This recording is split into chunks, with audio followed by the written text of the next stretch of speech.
안녕하세요. 저는 다른 사연자들 연령보단 조금 어린 편일지 모를 22살 여성입니다.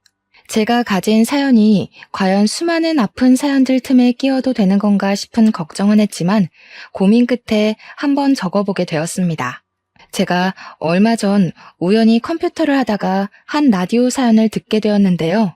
하나의 사연을 시작으로 꼬리에 꼬리를 물듯 여러 가지 사연을 접해보았어요. 몰랐는데 세상에는 정말 다양한 고통을 겪고 새 삶을 살고 계신 분들이 많다는 걸 실감했습니다. 이 넓은 세상에서 저만 힘든 것은 아니라고 생각했지만 제가 제일 힘든 줄 알고 살았었는데 사연들을 새벽 늦게까지 듣고 나서는 제가 우물 안에 개구리적 생각을 하고 있단 걸 깨우쳤어요. 라디오 사연들에는 주로 결혼 생활이나 가족 갈등 등이 많던데 저는 그런 류의 이야기가 아니라서 사연을 올려봐야겠다는 생각조차 해본 적이 없었습니다. 그런데 한날 저와 비슷한 경험을 하신 분의 사연을 들었고 그 계기로 지금 컴퓨터를 켜게 되었죠. 언젠가 세상에 공개될 제 글도 많은 관심을 받았으면 좋겠네요. 지금부터 아직 세상은 아름답고 살만하다는 걸 느꼈던 그날의 기적을 이야기해 보도록 하겠습니다. 저는 태어났을 때부터 단 한 번도 금전적으로 여유롭게 살아본 적이 없었습니다.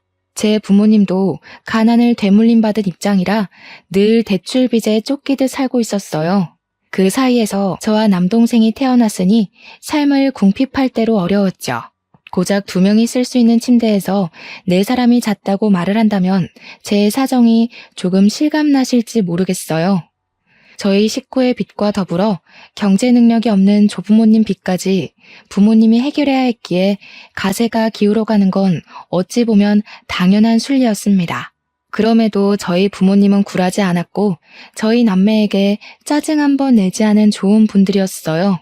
부모님은 자기들이 굶는 한이 있더라도 저와 남동생만큼은 밥 한 숟갈이라도 더 먹이며 굶주리지 않게 해주었습니다. 어릴 때는 부모님이 마냥 양보해주는 음식을 생각 없이 홀랑 먹고 그랬어요. 그런데 부모님이 스스로 먹을 것을 포기하고 저희 남매에게 넘긴다는 걸 알고부터는 제가 거절했던 걸로 기억합니다. 저는 너무 어린 나이부터 우리 집 신세를 항상 눈치를 봤어요. 그때가 아마 초등학교 때쯤이었을 겁니다. 남동생은 당시 유치원 갈 나이도 아니었을 만큼 어렸어요. 많이 먹어봤자 한계가 있었기에 그리 음식값이 부담이 안 되는 양이었습니다. 그렇지만 저는 달랐죠. 뛰어놀 나이인데다가 먹고 클 나이기도 해서 배는 자주 고프고 또 음식은 많이 들어갔어요. 부모님이 제게 밥을 덜어주려고 할 때마다 제가 한사코 거절을 해서 저는 반 공기 정도만 먹고 컸거든요. 솔직히 자다가 배고파서 새벽에 깬 적이 많아요. 그런데도 저는 저보다 양이 클 부모님을 생각해 제가 이것만큼은 조절해야 된다고 생각했죠. 너무 어린 나이였으니까 제가 부모님을 위해 할 수 있는 게 마땅히 없잖아요. 돈을 벌 수 있는 어른도 아니니까 반대로 아끼는 수밖에 없었다는 겁니다. 당시 학교에서 꿈이 뭐냐고 물어보면 다른 아이들은 의사, 선생님, 파일럿 등등 참 다양한 직업군을 이야기했는데 저는 좀 황당한 대답을 늘어놓았습니다. 설문지에다 어른이라고 적는 바람에 상담실에서 선생님과 면담도 가졌었죠. 솔직히 돈 문제만 아니면 저는 당시 우리 가족이 옹기종기 모여서 비좁은 곳에 사는 것이 그리 싫지 않았습니다. 오히려 지금은 추억으로 남았어요. 저희가 잘 못 먹고 잘 못 자고 여름엔 덥고 겨울엔 춥고 그렇게 살았지만 그 자체가 힘든 기억은 아닙니다. 돈 문제를 뺄 수 없기 때문에 그 당시 시절이 가슴 아픈 것이었고 또 부모님 마음이 편치 않았으니 불행했던 시절이라고 말하는 거예요. 힘든 상황에서도 저희 식구는 저희끼리 있을 때면 늘 즐거웠습니다. 하지만 그것마저 제가 1~2살 먹고 나니 부모님이 억지로 저희를 위해 즐거운 척 한다는 걸 눈치챌 수 있었어요. 특히 부모님이 저희 앞에서는 웃으려고 많이 노력하셨거든요. 남동생은 부모님의 웃는 얼굴 뒤에 감춰진 슬픔을 봤는지 모르겠지만 저는 한 번씩 보일 때가 있었습니다. 그럴 때면 제가 더 일부러 분위기 띄우려고 노력도 많이 했었네요. 힘들다고 하더라도 나름 저희만의 방식대로 버텨오고 있었는데 이것 하나만큼은 도무지 제 에너지로는 견딜 수 없는 일이 하나 생겨버렸습니다. 단연코 제 인생에서 가장 큰 고비가 아니었나 싶습니다. 그게 바로 엄마가 건강 악화로 세상을 뜨게 되었을 적이었어요. 엄마가 어디 불편한 건 알고 있었는데 부모님이 숨기다 보니까 솔직히 그것까진 알아채지 못했습니다. 엄마가 암인 걸 몰랐어요. 당시 제가 고등학교를 막 입학했을 때였는데 그때 당시 제 인식의 암이라 함은 생존율이 터무니없이 낮은 병이라고만 알고 있었어요. 암, 그 한 글자가 너무 무서운 단어였다는 겁니다. 그런데 저희 엄마가 암에 걸렸다는 거예요. 제가 알게 된 건 학교 중간에 선생님이 불러서 집에 가보라는 덕에 알게 되었습니다. 병원에선 엄마더러 항암이 소용없는 상태라고 했어요. 부모님은 이미 예감했다는 듯 별 반응이 없었고 저만 그 엄마 아빠를 붙잡고 뭐든 다 해봐야 되는 거 아니냐고 소리쳤습니다. 하지만 소용없다는 의사의 말이 맞다는 걸 증명이라도 하듯 엄마의 증세는 굉장히 빠르게 진행되었어요. 하루하루 컨디션이 하락하다가 병원에 입원한 지 일주일 만에 세상을 떴습니다. 저희는 아무것도 해보지 못하고 그렇게 죽어가는 엄마를 지켜보기만 하다가 보내줘야 했어요. 마지막 인사를 나누기엔 정말 짧은 시간이었습니다. 엄마와 함께 온 세월이 무려 18년이었는데 헤어지는 건 일주일도 안 되었어요. 받아들이기 어려웠습니다. 엄마 발인식에서 제가 엄마를 잡고 놓아주지 않는 덕에 시간이 좀 지체되었던 걸로 기억합니다. 엄마의 죽음으로 인해 무너진 사람은 저뿐만이 아니었습니다. 항상 굳건하던 아빠가 그날로 완전히 무너져 버렸어요. 엄마 장례식이 끝난 뒤 혼자 방구석에서 엄마 영정사진을 들고 눈물 흘리던 아빠를 보았습니다. 제게는 항상 눕기만 했던 아빠의 존재가 그날따라 한없이 작고 여려 보였어요. 슈퍼맨 같기만 하던 아빠도 저와 똑같은 사람이라는 게 느껴지자 우리 부모님은 굳세였던 것이 아니라 이악 물고 참았고 버텼던 것이구나라는 걸 깨달았습니다. 저는 한 단계 더 철이 들어버렸고 가족에게 배려하는 걸 넘어서 가족의 위치를 나누지 않는 사람이 되었어요. 부모님도 저와 같이 힘들 때 쉬고 싶고 슬플 때 울고 싶고 배고플 때 먹고 싶은 존재라는 걸 잊지 않고 기억했습니다. 저희 가정에선 두 기둥 중 하나의 기둥이 무너졌지만 세상은 저희가 마음을 추스를 때까지 기다려주지 않더라고요. 너무 힘들어도 아직 저희 남매에겐 남은 교육의 의무가 있잖아요. 학교를 가야만 했습니다. 저보다 더 어린 나이에 엄마를 잃은 남동생도 걱정이지만 문제는 아빠였어요. 아빠가 엄마를 잃은 후로는 삶의 희망을 놓다시피 하여 술로 세월을 보냈습니다. 엄마가 돌아가신 지 1년이 넘었을 때도 아빠는 엄마를 잊지 못해 영정사진 앞에서 술을 마셨어요. 그렇다고 아빠가 일도 안 하고 저희를 내버려 둔 건 아니었습니다. 일용직이나 1급을 받을 수 있는 막노동을 하면서 퇴근길에 술을 사와 매일 밤 취해서 잠이 들었어요.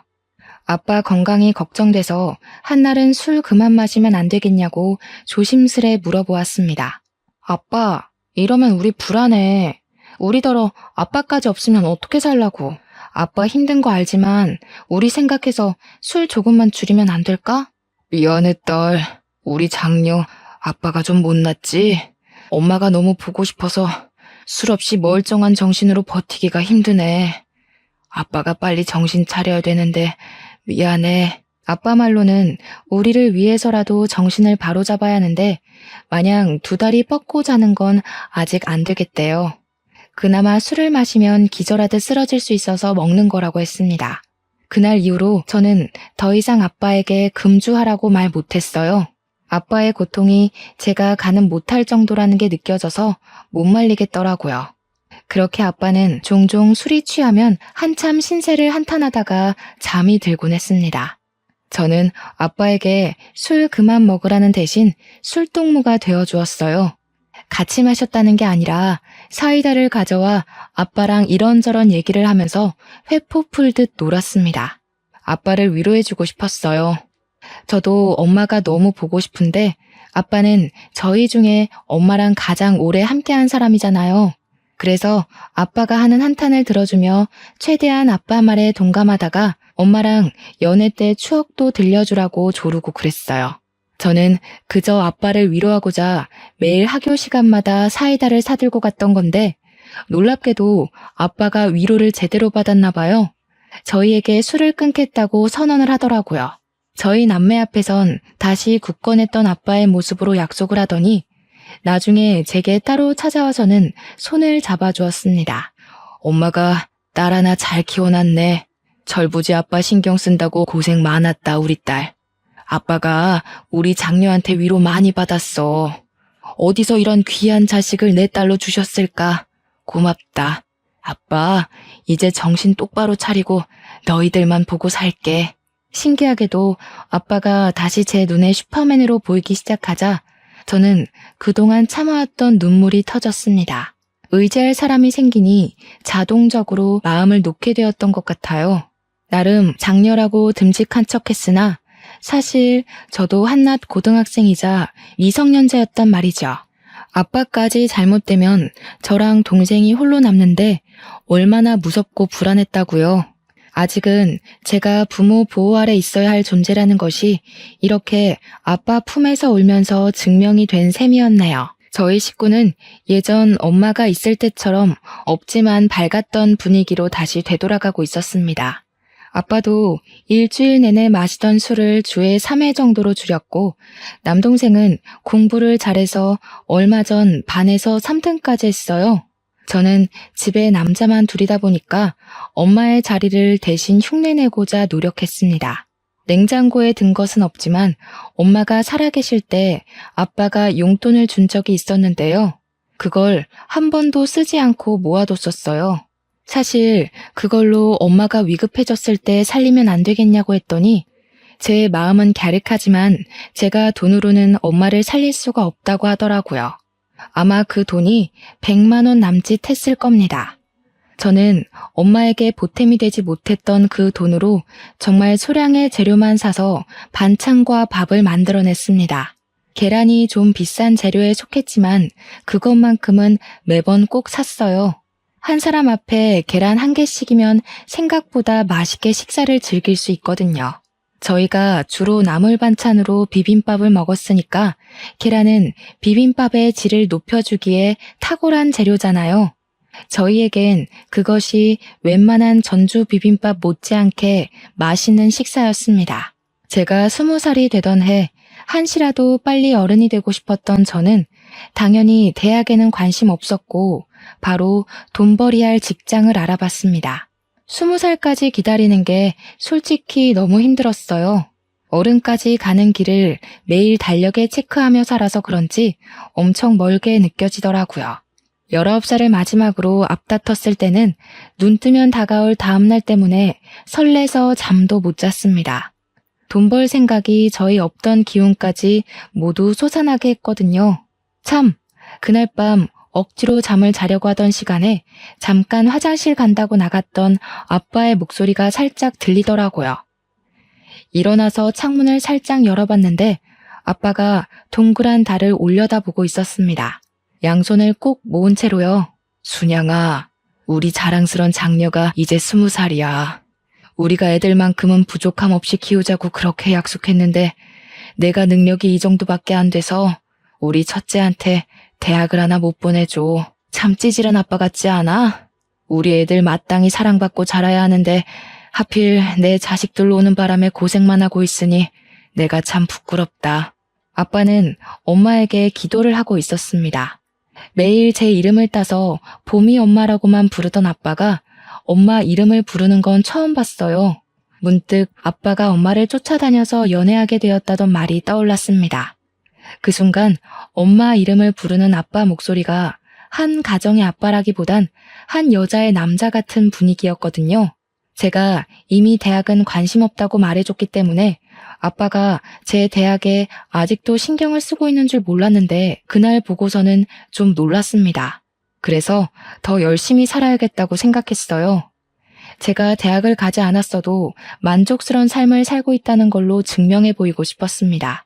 제가 일을 하기 시작하니 아빠 혼자 생활비를 담당할 때보단 제법 살림이 괜찮아졌습니다. 그럼에도 저는 밤낮으로 아르바이트를 했는데 틈틈이 구직공고 홈페이지를 방문해서 길게 자리 잡을 만한 곳을 알아봤어요. 마침 계약직으로 호텔 안내데스크에 사람을 뽑는다길래 지원을 했더니 바로 뽑혔지 뭡니까. 당연히 대학을 나온 친구들이 뽑힐 확률이 높았는데 제가 그 계약직에 뽑힐 수 있었던 건 다름 아닌 외국어 실력 때문이었습니다. 중학교 때 선생님이 제가 영어에서만 유독 성적이 잘 나오는 걸 보고 영어 공부 열심히 하면 나중에 취직해서도 돈을 더 많이 받을 수 있다고 말해주시더라고요.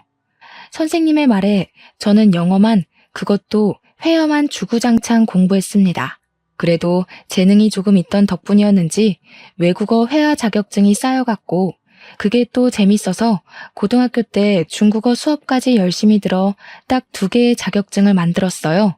다른 학생들에 비해 스펙이 보잘것없었지만 면접에서 증명된 제 회화 실력은 고졸이었던 저를 취업에 덜컥 합격시켜줬습니다. 호텔 데스크다 보니까 꼭 주말에만 쉬는 것이 아니었어요.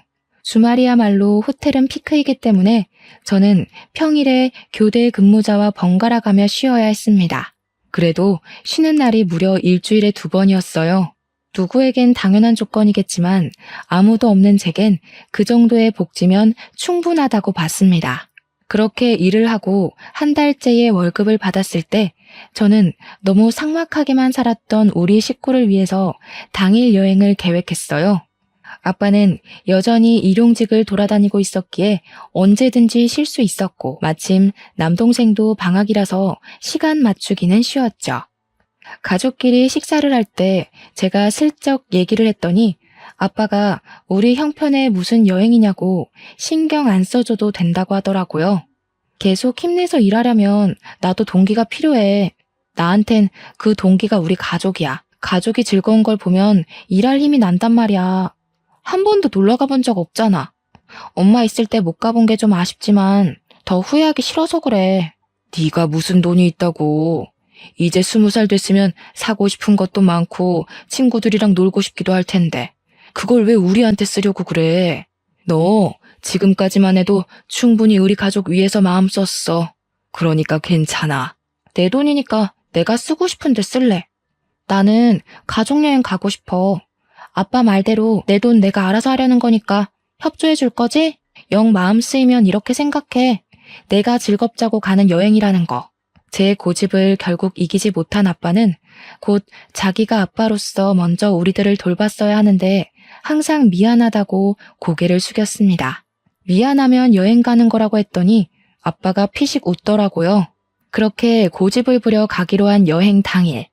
저와 남동생은 난생 처음으로 들뜨는 기분을 느꼈습니다. 특히 남동생이 가장 많이 신이 났는데요. 제가 자전거 호수공원을 목적지로 정해서 그런 거일 겁니다. 누나, 가면 자전거도 탈 수 있는 거 맞지? 혹시 보호대도 같이 빌려주려나? 없으면 나 친구 집에 자전거 있는데 친구가 보호대 안 쓴대. 그거 가져올까? 보호대도 안전모도 다 있대. 자전거 공원이라서 입장권만 내면 자전거 종류별로 원 없이 탈 수 있어. 거기 호수 끼고 한 바퀴 돌면 공룡 솜사탕도 판대. 남동생은 제 말에 신이 나서 빨리 가자고 새벽 대바람부터 재촉을 했습니다. 평소에는 가장 늦게 일어나는 녀석이 그날따라 제일 먼저 일어나서 저와 아빠를 깨웠어요. 원래는 저희 집에 자전거가 없어서 남동생이 자전거를 볼 일이 없었거든요. 그런데 친구들 자전거로 연습을 했는지 어느 순간부터 자전거 타령을 하더라고요. 그걸 기억하고 있어서 저는 놀러갈 장소로 자전거 공원을 찾았던 겁니다. 저희는 그렇게 택시를 타고서 호수 입구까지 갔어요. 그곳에서 1.6km 정도는 더 가야 호수가 있는데 여기서부턴 도로가 없고 자전거를 타고 가야 된다고 해서 내렸습니다. 남동생은 여전히 들떠서 가장 빠릿빠릿 움직였어요. 저 빼고 아빠랑 남동생은 자전거를 탈 수 있었기 때문에 저는 아빠 뒤에 올라탔습니다. 그리고 저희 셋은 그대로 호수가 있다는 곳으로 달렸죠. 평일이라서 사람이 그렇게 많지 않아 더 좋았습니다. 그렇게 도착한 호수공원. 그곳에서 저는 평생 잊지 못할 경험을 하게 되었어요. 지금 생각해도 간 떨어지는 일이었네요. 만약 그날 제가 그곳 가지 않았다면 누군가는 가족을 잃은 아픔 때문에 무너지고 말았겠죠. 저희가 엄마를 잃고 한동안 정신을 차리지 못했던 것처럼요. 저는 호수 구경을 위해서 사진 찍고 놀았고 아빠랑 남동생은 자전거로 달리기 시합을 하면서 놀고 있던 때였습니다. 호수를 보고 있는 관광객 중엔 저랑 어떤 노란색 외투를 걸치고 있는 할머니밖에 없었어요. 좀 전까지도 몇몇 사람들 있었는데 그새 다른 곳으로 가버렸나 보더라고요. 그때까지만 해도 호수공원은 산새 지저귀는 소리가 울리며 평화로운 분위기를 내었습니다. 그러다 제가 찍었던 사진을 확인한다고 잠깐 몸을 돌린 사이 뒤에서 풍덩 하는 소리가 들린 겁니다. 누가 들어도 물에 빠지는 소리여서 다시 뒤를 돌아봤는데 좀 전까지만 해도 분명 있었던 할머니가 사라져버린 게 아니겠습니까? 그리고 할머니가 있던 곳엔 호숫물이 일렁이고 있었습니다. 놀란 저는 들고 있던 휴대폰을 내팽겨치고 그쪽으로 달려갔어요. 허우적거리고 있는 할머니에게 손을 뻗어 잡아당겼습니다. 제가 가까이 있었고 빨리 발견했기 때문에 할머니를 붙잡을 수 있었어요. 조금만 늦었다면 할머니가 손에서 멀어졌거나 가라앉고 말았을 겁니다. 그 몇 초의 간격 때문에 생사가 오갈 뻔했다는 사실은 여전히 제 심장을 빨리 뛰게 합니다. 할머니는 제가 건져 올리느라 씨름하는 사이 정신을 잃으셨어요. 사람이 물에 젖으면 그렇게나 무거워지는지 몰랐습니다. 상상 외로 무게가 엄청나더라고요. 아마 젖은 데다가 기절까지 했기 때문에 그 하중이 말도 못하게 강했습니다. 그래서 저 혼자 할머니를 건진다는 건 정말 힘든 일이었다는 거죠. 아빠랑 남동생은 그새 멀리 갔는지 보이지도 않았습니다. 저는 정말 이악 물고 할머니를 끌어올렸어요. 노력했지만 좀 오래 걸렸습니다. 할머니, 정신 차려보세요. 어떡해. 저기요, 여기 사람이 다쳤어요. 할머니, 일어나 보세요. 제발 정신 차리세요. 할머니는 그새 물을 많이 먹었는지 깨어날 기미가 안 보였습니다. 제가 너무 오래 시간을 끄는 바람에 저 때문에 잘못된 것 같아 무섭기까지 했어요. 그렇다고 가만히 있지 않았습니다. 학교 보건 시간에 배웠던 CPR을 실시하면서 인공호흡으로 할머니가 깰 때까지 반복했어요. 끝내 눈을 뜬 할머니는 물을 토하면서 금세 바들바들 떨기 시작했습니다. 저는 안심하기도 잠시 제가 입고 있던 가디건을 허겁지겁 벗어 할머니를 덮어드렸습니다. 그리고 주머니에 없던 휴대폰을 찾아봤어요. 바닥에 떨어져 있는 휴대폰을 주워와서 빨리 할머니 곁으로 돌아왔죠. 119에 전화를 했고 얼마 뒤 구급차가 왔는데 그 사이 아빠랑 남동생도 돌아오는 덕에 우리 셋은 할머니와 함께 119를 타고 병원으로 갔습니다. 그날 여행 솔직히 한 2시간 정도밖에 못 놀았을 거예요. 원래는 호수공원 안으로 더 들어가면 있는 식당에서 근사한 식사까지 하려던 게 계획이었는데 깔끔히 포기하고 병원행을 선택한 겁니다. 가족이 같이 있던 것도 아닌 것 같았는데 할머니만 혼자 보낼 수 없겠더라고요. 아빠도 남동생도 흔쾌히 제 의사를 따라주었습니다. 병원에 도착해서 알았는데 할머니는 알츠하이머 병을 앓고 계셨다고 합니다. 실종 신고가 들어와 있던 할머니라고 했고 병원에서 가족들을 불렀으니 걱정 말라고 고생하셨다고 하면서 그만 우리더러 집에 가도 좋다고 했습니다. 할머니는 이제 무사하다고 했어요. 저는 옷을 갈아입고 병원 침대에 누워있는 할머니에게 가서 마지막 인사를 나눴습니다. 생전 처음 사람을 구해봤다 보니까 그래도 인사는 하고 떠나고 싶더라고요. 할머니, 어디 가시면 안 되고 여기 선생님들 말씀 잘 듣고 있다가 꼭 가족 만나셔야 돼요. 알겠죠? 가족 옆에 붙어 있어야지 안전한 거예요. 가족들 지금 많이 걱정하시겠다. 좀 있으면 가족들 온대요. 저는 이만 갈게요. 알츠하이머 때문에 사람 말을 잘 인지를 못하는 건지 할머니는 제 말을 듣는 둥 마는 둥 반응했습니다. 시간을 오래 지체할 여유가 없기 때문에 저는 손 한번 잡아주고 그만 돌아가려고 했어요. 그러나 그때 할머니가 잡은 손을 놓아주지 않더라고요. 그러면서 가지 말라고 딱 한마디를 하셨습니다. 아직 가족이 온 게 아니니까 할머니 식구들 올 때까지만 옆에 있어드리자. 할머니께서 너한테 많이 고마우신가 보다. 식구들한테 인사시켜주고 싶나 봐. 그렇잖아도 할머니가 또 사라질까봐 걱정되었던 저는 시원하게 제시해준 아빠의 제안에 마음 놓고 응했습니다. 이건 좀 뒤늦게 알게 된 사실인데 제가 할머니를 건지는 사이 저도 꽤 젖었더라고요. 그나마 병원이 따뜻했기 때문에 옷이 마른 후에 나가서 다행이었지 당시 계절이 초겨울이었던지라 그대로 밖에 나갔다면 빼도 박도 못하고 감기에 걸렸을 겁니다. 뒤늦게 생각난 가디건은 이미 못 쓸 정도로 망가져 있었어요. 그럼에도 저는 그걸 탈탈 털면서 챙겼습니다. 제게는 몇 개 없는 외투였거든요. 그렇게 얼마 뒤 할머니 가족으로 보이는 사람들이 도착했고 저희는 자연스레 뒤로 밀려나게 되었어요. 할머니 가족들은 꼬장꼬장했던 할머니와 다르게 다들 세련미가 잔뜩 묻어 있었습니다. 그 중에 우아하게 생긴 아줌마가 할머니 손을 잡고 계속 엄마 엄마 그렇게 부르더군요. 도대체 왜 자꾸 말도 없이 나가는 거예요? 내가 엄마 심심하지 말라고 사람까지 고용했는데 그 사람들한테는 왜 장난을 쳤어요? 아휴, 아니야.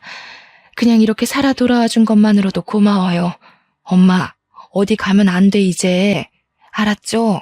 아무래도 아줌마가 할머니 딸인 듯 싶었습니다. 가족의 품을 찾은 걸 봤으니 저희는 그만 돌아가려고 했어요. 그런데 가족 중에 젊은 남자가 저희 앞으로 가로막고서 말을 걸어오더군요. 안녕하세요. 구급대원들에게 말씀 들었습니다. 저희 외할머니 구해줬다는 분 맞으시죠? 보니까 많이 젖으신 것 같은데 옷부터 저희 할머니 구해주신 것까지 따로 보상을 해드리려고요. 네? 아니에요. 무슨 보상이요. 뭘 이런 걸 보상을 받아요. 괜찮아요. 할머니 어디 나가지 않게 많이 신경 쓰셔야 될 것 같아요. 정말 위험할 뻔했거든요. 저희들의 대화에 아줌마가 저희를 돌아봤고 곧 젖어있는 저의 몰골을 보고서 금세 제게 다가와 손을 잡았습니다. 정말 고맙습니다. 우리 엄마가 어쩌다 그곳까지 갔는지 모르겠는데 엄마 실종되고 경찰도 못 찾고 있었거든요. 한 달이 지나도 소식이 없어서 집안 전체가 무너지고 있었어요. 그런데 아가씨가 우리 집안을 살린 거예요. 아줌마가 엄마를 잃어 집안 전체가 절망에 빠졌었다는 얘기를 들은 저는 과거에 저희 식구 모습이 떠올랐습니다. 저희 엄마도 선뜻 도와주는 누군가가 있었다면 혹시 괜찮지 않았을까 싶어서 문득 보고 싶더라고요. 그리고 그 아줌마는 남자가 했던 제안을 저희 가족에게 똑같이 제시하였는데요. 어떤 보상이라도 해주고 싶다고 제발 거절하지 말아달라고 하는 거 아니겠습니까? 이러지 마세요. 저 돈 받으려고 할머니를 구한 게 아니에요. 이러면 제가 다른 뜻 가지고 접근한 사람 같잖아요. 그런 의도 아니었다는 거 아니까 저희가 보상하겠다는 겁니다. 우리 엄마 목숨에 저희 식구뿐만 아니라 저희가 운영하는 사업장 식구들의 목숨도 달려 있었어요. 저 이렇게 아가씨 못 보냅니다. 그 집 식구 전체가 저희 가족을 붙잡고 놔주질 않아서 얼마나 난감했는지 모릅니다. 그냥 하는 소리면 이미 저희를 보내고도 남았겠죠. 이 사람들은 저희에게 꼭 연락을 달라고 안 하면 찾아가겠다고 하면서까지 진심을 보였어요. 그러면서 귀가하는 것도 친히 데려다 주는 거 있죠? 차에서 내려서 감사 인사를 했더니 보조석에 앉아있던 아줌마가 따라 내려서는 한 번 더 제 손을 꼭 잡더라고요. 꼭 연락해요. 이거 그냥 하는 소리 아니에요. 알겠죠? 내가 부담스러운 거면 아가씨가 구한 할머니가 주는 거라고 생각해요. 부탁할게요. 할 수 없이 저는 아줌마의 제안에 수긍을 했습니다. 안 그러면 안 보내줄 것 같았거든요. 그렇게 다시 일상으로 돌아갔고 저는 안내 데스크로서 할 일을 열심히 했어요. 제가 있는 안내 데스크는 예약을 담당하는 곳이 아니라 주차 관리나 호텔에 관한 층수별 위치, 내부 지리를 묻는 곳이었습니다. 바쁘진 않았고 어떻게 보면 인사하는 로봇 정도의 느낌이었네요. 여느 때와 같이 그날도 각도 신경 쓰며 고객들께 인사를 하고 있었습니다. 그런데 그곳에서 지난날 제가 구해줬던 할머니 딸인 아줌마를 보았어요. 예기치 못한 만남이라 놀라서 쳐다만 보고 있었는데 그 바람에 아줌마가 저한테 오는 것도 있고 인사를 깜빡했지 뭡니까.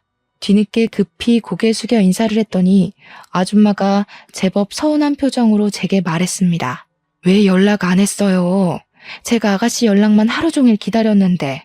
뒷조사한 건 미안하지만 저한텐 아가씨가 그만큼 중요한 사람이라고요. 부담스럽다는 거 알아요. 하지만 지금은 저희 엄마가 아가씨를 찾아서 이렇게 결례를 무릅쓰고 뒷조사를 해버렸어요. 웬 중년 남자를 달고 찾아온 아줌마는 제게 장황한 설명을 늘어놓으면서 서운함을 비췄습니다. 할머니가 저를 찾는다는 건 솔직히 좀 놀라운 소식이었어요. 저를 잠깐 봤을 텐데 알츠하이머임에도 당시의 일이 충격이었던지라 저를 기억하고 계신가 봐요. 할머니를 만나고 싶은 건 솔깃한 말씀이었지만 여전히 다른 건 부담스러워서 저는 또다시 거절 의사를 내비쳤습니다. 죄송해요. 저희 정말 괜찮아요. 할머니께서 몸 건강히 잘 계신다니 다행이에요. 직접 찾아뵙는 건 조금 어려울 것 같아요. 할머니께도 죄송하다고 전해주세요. 참 야무지고 욕심 없는 선량함이네요. 제 주위에는 욕망이 드글거리는 사람들밖에 없는데 드라마에서나 나올 법한 사람이 실제로도 있다는 게 놀라워요. 그래서 아가씨를 더 알아가고 싶어요. 아줌마한테 제가 굉장히 좋은 이미지인가 봅니다. 저희가 당시만 해도 얼굴 본 지 겨우 2번밖에 안 되는 사이였거든요. 그런데 저에 대해 얼마나 알고 계신다고 좋은 사람이라 보는지 모르겠더군요. 반감이 들었다기보다는 뭐든지 그냥 제가 보상받도록 설득하기 위한 게임 같았어요. 근무 시간이라 제 시간을 오래 뺏을 수 없던 아줌마는 퇴근 시간까지 저를 기다린다고 했습니다. 저와 같이 갈 데가 있다고 하더라고요. 어쩔 수 없이 퇴근하고 아줌마를 따르게 된 저는 아줌마 자차를 타고 목적지 모르는 곳으로 이동을 했습니다. 처음 보는 곳으로 도착하더니 내리라고 하길래 머릿속은 의문투성이었지만 일단은 내렸어요. 웬 아파트로 들어가는 아줌마에게 어디 가는 거냐고 슬쩍 물어봤으나 그저 우리 가족이 있는 곳에 가는 거라고 두루뭉술하게만 대답해 주시더군요. 그렇게 아줌마의 안내로 들어가게 된 호실 안에서 저는 아빠와 남동생을 발견했습니다. 집 내부는 셋이서 방을 나눠 쓰기에 적당했고 이전 우리 집과 비교도 안 될 만큼 크고 좋은 집이었어요. 거실에 풀어져 있는 짐과 가족들을 보니 순간 아줌마가 데려온 이곳이 뭔지 예상이 되더라고요. 내 보답이에요.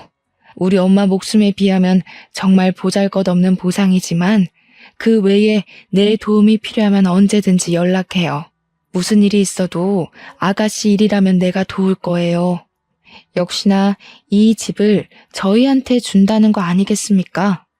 남동생은 이미 신이 나 있었고 아빠도 겸연쩍어 했으나 좋아하는 티가 상당히 났습니다. 아줌마가 이렇게까지 하는 이유는 그저 제가 자신 엄마를 구해준 것만이 아니었어요.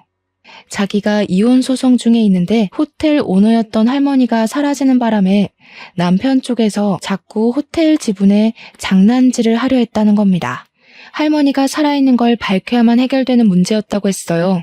저 아니었다면 집안 망했을 거라고 하던 게 다 그 이유였던 겁니다. 이 집은 팔든 말든 아가씨 거예요. 우리 엄마 목숨 살리고 집안의 목숨까지 살렸으니 이렇게 담례를 하는 건 사회생활에서 당연하다고 생각해요. 아가씨 딱 보니까 주기만 하지 받는 건 잘 못하는 사람인 것 같은데 인생 잘 살아가려면 받는 법 좀 연습해야겠어요. 아줌마는 혹시라도 제가 또 거절을 할까봐 옆에서 계속 설득을 했습니다. 물론 집을 받는다는 게 부담스럽긴 했지만 거절할 생각은 없었어요. 저 혼자였다면 몰라 남동생이랑 아빠가 고생해온 걸 생각하면 이걸 거절할 수가 없겠더라고요. 또다시 그 가난의 구렁텅이에 식구들을 데려다 놓는 건 안 될 일이잖아요. 무엇이 가족을 위하는 길인지 저는 똑똑하게 미래를 바라보기로 했습니다. 고맙습니다. 뭐라고 감사의 말씀을 드려야 할지 모르겠네요. 제가 좋은 일에서 받는 선물이라고 생각할게요. 말씀하신 것처럼 할머니가 주는 선물이요. 드디어 고집을 꺾었네요. 나야말로 받아줘서 고마워요. 참, 안내원 계약직으로 있는 것 같던데. 아가씨 이력서 보니까 외국어 실력이 좋더라고요. 내일부터 인포에 들어가 볼래요? 네? 거기는 정직원만 갈 수 있는 걸로 아는데요. 저는 아직 계약직 일한 지 1년도 안 됐어요. 배울 것도 많고 지금도 충분히 만족하고 있어요. 그런데 왜 그런 걸 아줌마가 물어보세요? 내가 거기 주인이니까요. 주인으로서 비전 있는 직원한테 정직원 달아주겠다는 거예요. 오너 눈으로 보기엔 아가씨 나이에 그 실력이면 깡패나 다름없어요. 깡패? 제가 놀라서 저도 모르게 읊조렸더니 아줌마가 남자처럼 호탕하게 웃는 게 아니겠습니까? 당최 이게 무슨 일인 건지 아줌마가 돌아가고 나서 저는 아빠한테 좀 더 자세히 얘기를 들을 수 있었어요. 네가 어떻게 생각할지 모르겠는데 거기서 대출을 절반이나 갚아주더구나. 내가 됐다고 했는데도 그 사람들 고집 알잖니? 겨우 합의 본 게 절반이야. 아줌마가 끝까지 고집해서 저의 여건을 조금이라도 편하게 만들어주고 싶다고 했다는군요. 게다가 죄송해하는 아빠한테 엄마가 정말 냉철하게 조언까지 했다고 했는데요. 자녀들이 얼마든지 새 출발할 수 있는 나이인데 가난에 가로막혀 아무것도 펼쳐보지 못하는 삶이야말로 아빠 된 입장에서 속상하지 않겠냐고 그랬다는 거 아니겠어요. 지금 생각해도 당시 아줌마 언변은 정말 청산유수였습니다. 괜히 사업장 오너가 아니었어요. 그래서 아빠는 결국 절반으로 합의를 봤다고 합니다. 빚이 절반만 날아가도 저희 입장에선 엄청 숨통이 트이는 거였어요. 게다가 제가 정직원이 되었으니 보너스며 복지 혜택이며 월급 인상까지 모조리 받을 수 있게 된 겁니다. 속물처럼 얘기해보자면 완전 돈벼락 맞은 게 아닙니까? 물에 빠진 할머니를 구조했을 뿐인데 이렇게 어마어마한 선물을 받게 될 줄은 꿈에도 몰랐어요. 하늘에 계신 엄마도 저희와 함께 이 행복을 누렸다면 참 좋았을 것을. 마음 한켠의 씁쓸함은 어쩔 수 없었습니다. 엄마를 생각해서라도 지금 얻은 것을 절대 자만하지 말고 늘 하던 것처럼 최선을 다해 살아야겠다고 생각해요. 청취자분들이 보기엔 어떠신가요? 이거 복권 1등 당첨보다 훨씬 좋은 기쁨 아닌가요? 아, 그리고 이건 근래에 있었던 일인데요. 아줌마 아들이 한 번 저를 찾아왔었습니다. 할머니 얘기를 하면서 저더러 밥 한 끼 할 수 있냐고 묻더라고요. 그 기적 같은 일이 있었던 게 무려 3년 전인데 아직까지 제게 보상 얘기를 꺼내려는 건가 싶어 그러지 말라고 했거든요. 그런데 그게 아니라 그분이 저한테 관심을 표출하는 거였습니다. 자기 배경 때문에 주위에는 돈 보고 접근하는 여자들밖에 없어서 한동안 연애에 실증이 났다고 하소연을 했어요. 그러면서 3년 전 저를 만나고 제가 어떤 사람인지 알고 나서는 자기에게 접근하는 여자들이 더더욱 속물처럼 보였다고 하네요. 더 빨리 얘기하지 못하고 3년이나 시간을 끌었던 이유는 자기 나이가 33살이기 때문이었다고 합니다. 저와 무려 10살 차이가 났기 때문에 저한테 미안해서 감히 말할 엄두를 못 내고 있었대요. 하지만 이러다 제가 다른 남자에게 가버리면 너무 후회가 될 것 같아서 마음만 얘기하는 거라고 하더군요. 부담 갖지 말라고 하는데 저는 이미 부담이었습니다. 남자가 싫어서가 아니라 제 수준에 너무 과분한 사람이잖아요. 그래서 저도 생각할 시간이 필요하다고 당장의 대답은 피했었는데 어쩌다 보니 지금은 남자친구가 되어버렸지 뭡니까. 만남을 이어온 지는 5개월 정도 되었는데 제가 연애를 한 번도 안 해봤다고 하니까 남자친구가 당황하면서 더 죄인처럼 제게 헌신하고 있어요. 절대 괜한 선택이 아니라는 걸 꼭 보여주겠대요. 그리고 결혼을 한 것도 아닌데 남자친구와 가끔씩 할머니도 만나러 가고 있습니다. 아빠가 인사시켜달라고 해서 집에서 같이 저녁도 먹었고요. 아줌마가 쿨한 성격이긴 해도 자기 자식 연애에는 잣대가 높을까봐 살짝 걱정되었는데 다행히도 아줌마가 제일 축하해줬습니다. 아줌마도 나이 차이 때문에 감히 제게 자기 아들 만나보라고 얘기를 못했었대요. 이건 또 무슨 운명이란 말입니까? 이런 것 보면 정말 사람 이름 모른다는 말이 맞나 봐요. 앞으로 살아갈 날이 살아온 날보다 훨씬 많이 남았기에 인생이 또 언제 하락세를 보일지 모르잖아요. 그래서 더 주어진 것에 허세를 갖지 않고 감사하며 살도록 주의할 겁니다. 지금 저는 무척 행복합니다. 대출 빚도 무난하게 갚아가는 중이고 넉넉해진 살림에 생각지도 못한 남자친구까지 생겼으니까요. 이 모든 것이 다 제게 과분한 복인 걸 알지만 뭐든 그냥 이루어지진 않았다고 생각해요. 가난에 굴하지 않고 열심히 살아온 대가가 조금 빨리 찾아온 게 아닌가 싶습니다. 이대로 20대를 잘 마무리 짓고 30대, 40대로 갈수록 더 단단한 제가 될 수 있게 노력할 거예요. 많은 사연에서 저처럼 인생 역전을 한 사연의 글도 덜어보긴 했는데 그분들 사연을 읽으면서 완전 드라마 주인공 같다는 생각을 했거든요. 저도 나름대로 그런 삶의 주인공 같아서 사연 한번 올려보고 싶었습니다. 그리고 혹시 고난의 기로에 서 계신 분이 있다면 알려드리고 싶기도 했어요. 세상에 제3 같은 기적도 있으니 어려움에 굴하지 마시라고 말입니다. 쓰다 보니 벌써 끝이 되었네요. 당시의 사건들을 단 몇 시간 만에 담아낼 수 있을까 걱정했는데 그래도 잘 추려서 마무리한 것 같아 뿌듯합니다.